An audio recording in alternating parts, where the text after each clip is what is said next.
बेशक जब वो बच्ची अपनी बहन के साथ कोई भी चीज़ साझा नहीं करती तो वे नाराज़ हो जाते हैं, फिर भी वे हर ये दिखावा करते हैं कि सब कुछ ठीक है, जबकि बस सब कुछ ठीक नहीं है। फिर वे बाद में उस बच्ची की किसी ऐसी बात पर अपनी कड़ी प्रतिक्रिया ज़ाहिर करते हैं, जिसका उसकी इस हरकत से कोई लेना-देना नहीं है। इससे वो अबोध बच्ची आहत महसूस करेगी और दुविधा में पड़ जाएगी, पर कुछ सीख नहीं पाएगी। इससे भी बदतर स्थिति ये होगी कि जब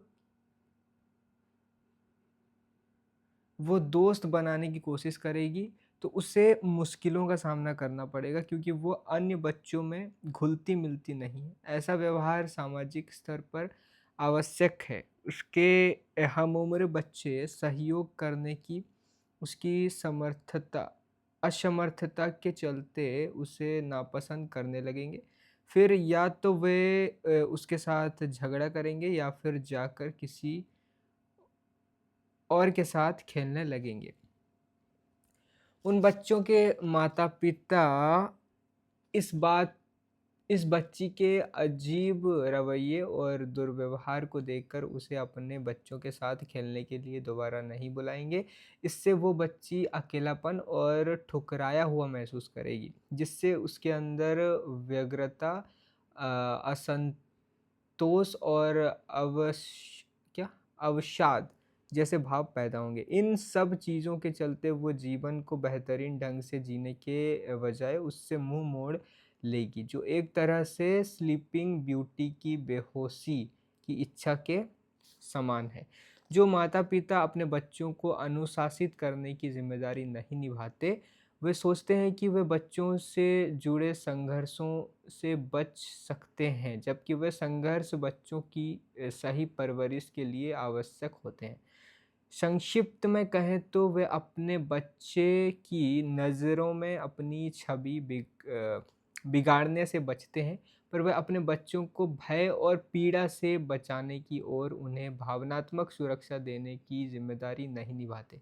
इसके विपरीत बेपरवाह और बात-बात पर दूसरों को आँकने वाला सामाजिक संसार जागरूक माता-पिता से कहीं ज़्यादा बड़ा टकराव पैदा करता है और कहीं अधिक कड़ी सज़ा देता है। एक तरीका यह है कि आप अपने बच्चों को स्वयं अनुशासित बनाएँ और दूसरा तरीका यह है कि आप ये ज़िम्मेदारी इस कठोर, बेपरवाह और बात-बात पर आँकने वाले संसार के हाथों में दे दें। फैसला आपका है, वो ये बस ये याद रखें कि अगर आप दूसरे तरीके को चुनने का फ़ैसला करते हैं, तो इस गलतफ़हमी में ना रहें कि अपने बच्चे के प्रति अपने अगाध प्रेम के चलते ऐसा किया है।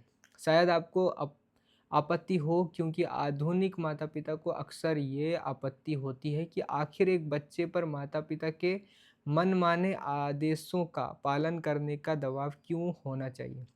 असल में इस सोच का एक और राजनीतिक दृष्टिकोण से सही संस्करण है, जिसका मानना है कि बच्चे के साथ ऐसा करना एडली एडलिट्ज़म वयस्कतावाद है, जो रेसिज़्म और सेक्सिज़्म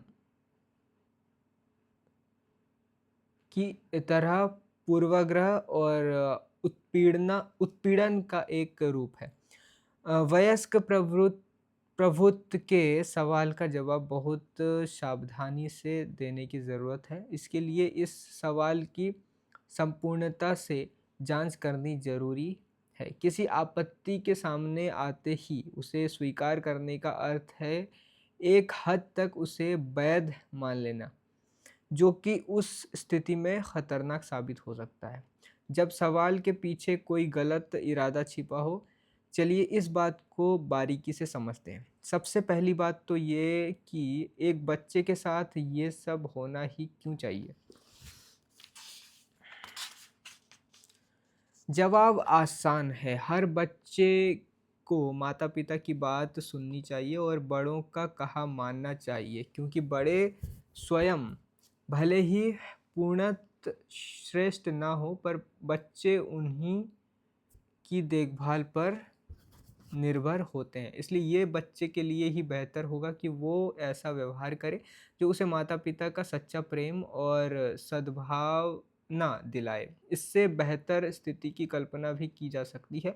बच्चा कुछ ऐसा व्यवहार भी कर सकता है जिससे वो बड़ों के प्रेम और सद्भावना के साथ-साथ उनका ध्यान पाना भी सुनिश्चित कर सके, जो उसके व्यक्तित्व को निखारने और भविष्य में विकास करने में सहायक होगा। ये एक ऊँचा मापदंड है, पर ये बच्चे के हित में है, इसलिए इसे अपना लक्ष्य बनाना तर्कसंगत भी है। हर बच्चे को सभ्य समाज की अपेक्षाओं पर खरा उतरने की सीख दी जानी चाहिए, लेकिन इसका अर्थ ये नहीं है कि किसी नासमझी भरी विचारधारा से सहम ती सहमति जताने के लिए बच्चे के व्यक्तित्व को ही कुचल दिया जाए, बल्कि इसका अर्थ तो ये है कि माता-पिता द्वारा बच्चों को ऐसे कार्यों के लिए पुरस्कृत किया जाना चाहिए जो उन्हें परिवार के दायरे में बाहर मौजूद संसार में सफलता दिलाए। साथ ही जब ज़रूरत पड़े तो माता-पिता द्वारा बच्चों को उनके ऐसे व्यवहार के लिए चेतावनी या सज़ा भी दी जानी चाहिए, जो संसार में उनकी नाकामी और तकलीफ़ों का कारण बन सकता है। असल में ये बच्चों के जीवन को सही दिशा देने का एक अवसर है, इसलिए समय रहते इस अवसर का सही इस्तेमाल करना ज़रूरी है। अगर एक बच्चे को 4 साल की उम्र तक उचित व्यवहार करना ना सिखाया जाए, तो उसके लिए जीवन भर दोस्त बनाना मुश्किल होगा। भले ही वो बच्चा लड़का हो या लड़की। इस मामले पर हुए शोध भी इसी बात का समर्थन करते हैं। ये वाक़ई महत्वपूर्ण है, क्योंकि 4 साल की उम्र के बाद हर बच्चे के लिए उनके हम-उम्र साथी ही समाज के साथ उसके घुलने-मिलने का ज़रिया होते हैं। जिन बच्चों को उनके हम-उम्र साथी अस्वीकार कर देते हैं, उनका विकास नहीं होता, क्योंकि अस्वीकृत किए जाने से वे अलग-थलग पड़ जाते हैं। ऐसी स्थिति में जहाँ जहाँ अन्य बच्चे निरंतर विकास करते रहते हैं, वहीं दूसरी ओर अलग-थलग पड़ा बच्चा विकास के रास्ते पर निरंतर पिछड़ता चला जाता है। इसलिए जिन बच्चों के दोस्त नहीं होते, वे अक्सर अकेले पड़ जाते हैं और एक अवसादग्रस्त व असामाजिक प्रवृत्ति वाले किशोर या वयस्क के रूप में बड़े होते हैं। ये अच्छी बात नहीं है।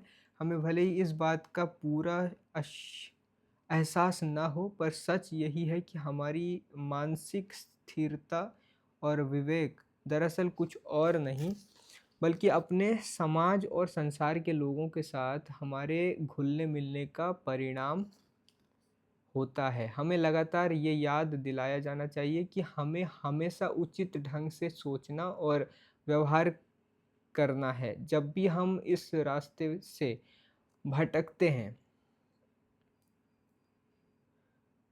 तो जो लोग हमसे प्रेम करते हैं या हमारी परवाह करते हैं, वह अपनी छोटी-छोटी कोशिशों से हमें वापस सही रास्ते पर ले आते हैं। इसलिए हमें ये सुनिश्चित करना चाहिए कि हमारे आसपास ऐसे कुछ लोग ज़रूर हों।